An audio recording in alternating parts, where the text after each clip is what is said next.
老马蝴蝶底板真的更好打吗？在信息时代，随着网络的越来越发达，出现了一种怪现象你比如说在汽车圈里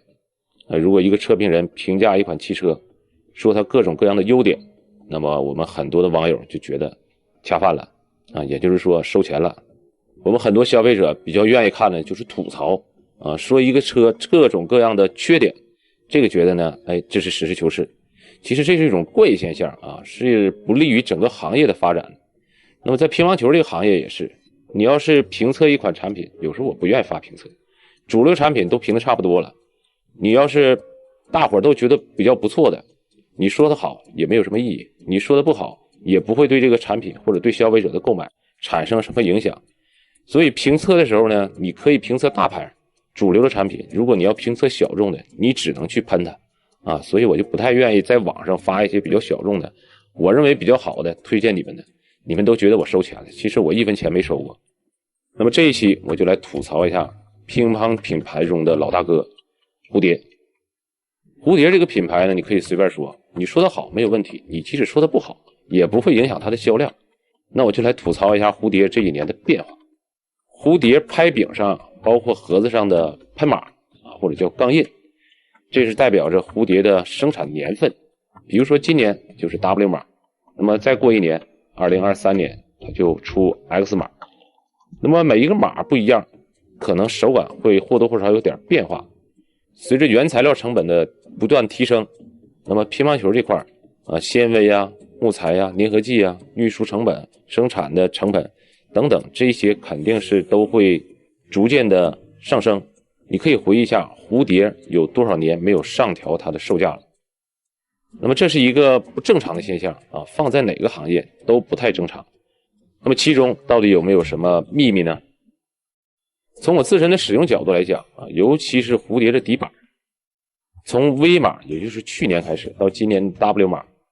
有明显越做越软的趋势。那么打起来的手感呢，就是速度和力量都不如从前。那么这里边的影响因素可能很多一个是选材工艺，包括粘合剂、干燥技术等等，这些都会对一支底板的性能产生或多或少的影响。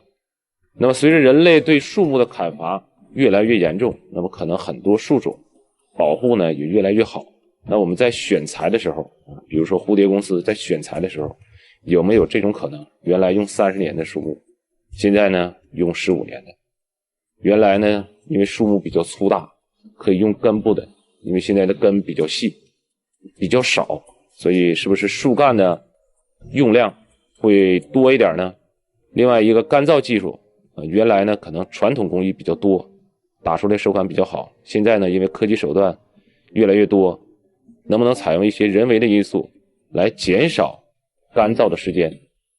再有呢，可能纤维在选材的时候因为价格越来越高，有没有可能出现一些缩水，用料没有原来那么实在？那这一系列因素蝴蝶公司是不会跟你讲的。那么我们在实际的使用当中确实有所感觉，尤其是你经常打蝴蝶底板，而且打的年头比较多的情况下你的感觉是比较明显的。咱们一些普通的业余爱好者，因为打的球拍比较少，有时候在选择的时候，你说底板做软底板做硬，对它有多大的改变或者说多大的影响，这个也不太现实，因为它打的比较少，它感觉不到。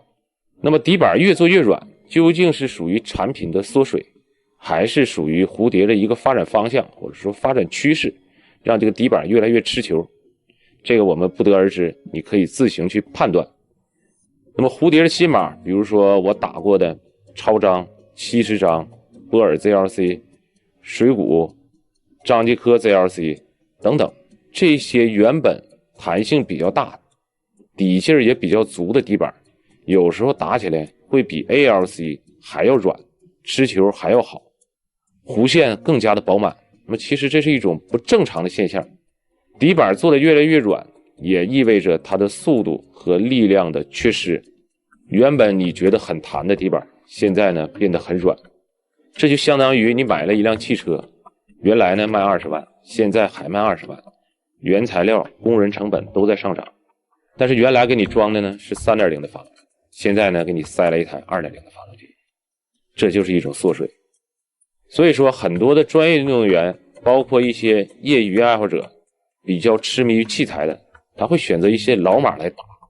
也会造成现在的一些老马价格比原来越来越高。那么乒乓球拍它不是古董，是不是啊？它并没有多少收藏的价值。很多人囤球拍或者是收藏球拍的主要原因就是现在老马变得越来越贵现在炒的比较凶的就是维斯，是不是主流的现在炒 S 码的比较多。正常的一只蝴蝶维斯原价是1408，打完75折是1056，那么现在的 S 码的维斯都能炒到2000甚至2000以上，大概已经达到它2倍甚至3倍的价格。